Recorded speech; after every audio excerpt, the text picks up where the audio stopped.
Hello guys, आज है हमारा डे 21, लास्ट डे ऑफ आध्यात्मिक स्टोरी टेलिंग। और आज मैं आपसे ऐसी कहानी कहने जा रही हूँ जो आपका पूरा भरोसा परमात्मा पर बिठा देगा। तो चलिए आइए सुनते हैं आज की स्टोरी।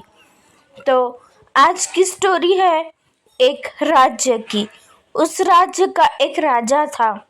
राजा होने पर सारी सुख सुविधाएं उसके पास थी, पर कई वर्ष हो गए थे वह संतान प्राप्ति ना कर पाया था। इसीलिए कोई ज्योतिष ने उसे आकर कहा कि अपने नगर में से कोई एक छोटा बच्चा चुनो और उस बालक की बलि करवाओ। यह बलि प्रथा करने से तुम्हें संतान की प्राप्ति अवश्य ही होगी। तो इस बात को सुनते हुए राजा ने अपने नगर में ऐलान करवाया कि जो भी मुझे अपना बच्चा बलि के लिए प्रदान करेगा, मैं उसके घर को धन धान्य से पूरी तरह भर दूंगा। इसे सुन उनके नगर से एक परिवार था जिनके 4 बच्चे थे। उन्होंने सोचा कि हमारे 4 बच्चों में से हमारा सबसे छोटा बच्चा, जो कि हमारे कोई काम का नहीं है, हम उसे राजा को दे देते हैं। उसे हमें खूब सारा धन प्राप्त होगा। तो उन्होंने उस बच्चे को राजा को दे दिया। अब उस बालक को सैनिक राजमहल ले आए। राजा ने उस बालक की बलि के लिए सारी तैयारियां करवाई, पर तैयारियां करवाने के पश्चात उस बालक से जब पूछा गया कि तुम बताओ, तुम्हारी मरने से पहले आखिरी इच्छा क्या है, तो वह बालक बोला कि मुझे एक गीली मिट्टी का ढेर लाके दो। उसके कहे अनुसार गीली मिट्टी का ढेर मंगवाया गया। उस गीली मिट्टी के ढेर से उस बालक ने 4 छोटे छोटे घर बनाए।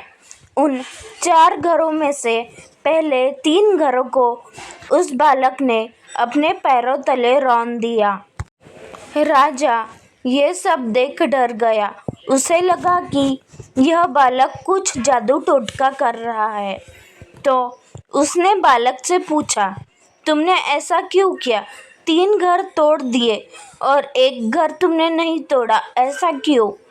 तो बालक बोल पड़ा, यह 3 घर 3 व्यक्तियों के प्रतीक है और उनमें से पहला घर मेरे माता पिता का है, जिन्होंने मेरा परित्याग कर दिया केवल चंद पैसों के लिए।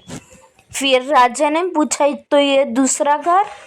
तो वह बालक बोला, यह दूसरा घर रिश्तेदारों का है जो मेरे माता पिता को समझा सकते थे, पर उन्होंने यह कार्य नहीं किया। फिर राजा ने पूछा, आखिर यह तीसरा घर किसका है? तो बालक बोल पड़ा, यह तीसरा घर आपका है। आप राजा है, प्रजा के पालक होते हुए भी आपने मुझे मारने का निर्णय ले लिया, इसीलिए मैंने ये 3 घर ध्वस्त कर दिए। तो राजा ने पूछा, आखिर ये चौथा घर किसका है? तो बालक बोला, यह चौथा घर मेरे परमात्मा का है। उसने वह चौथे घर के समक्ष अपने हाथ जोड़े और बोला कि हे प्रभु, अब सब कुछ तुम्हारे हाथ में है। मैं तुम्हारे पास आने जा रहा हूँ। अब सब कुछ आप ही ठीक करना। बालक की यह बात सुन राजा बहुत ही भावुक हो गया और उसने उस बच्चे को गले लगा लिया। और उसी वक्त उसने सोचा कि मैं यह बालक को गोद ले लेता हूँ और यही बालक को आज से हमारा बेटा घोषित किया जाएगा। वही बालक आगे चलकर उस राज्य का राजा भी बना।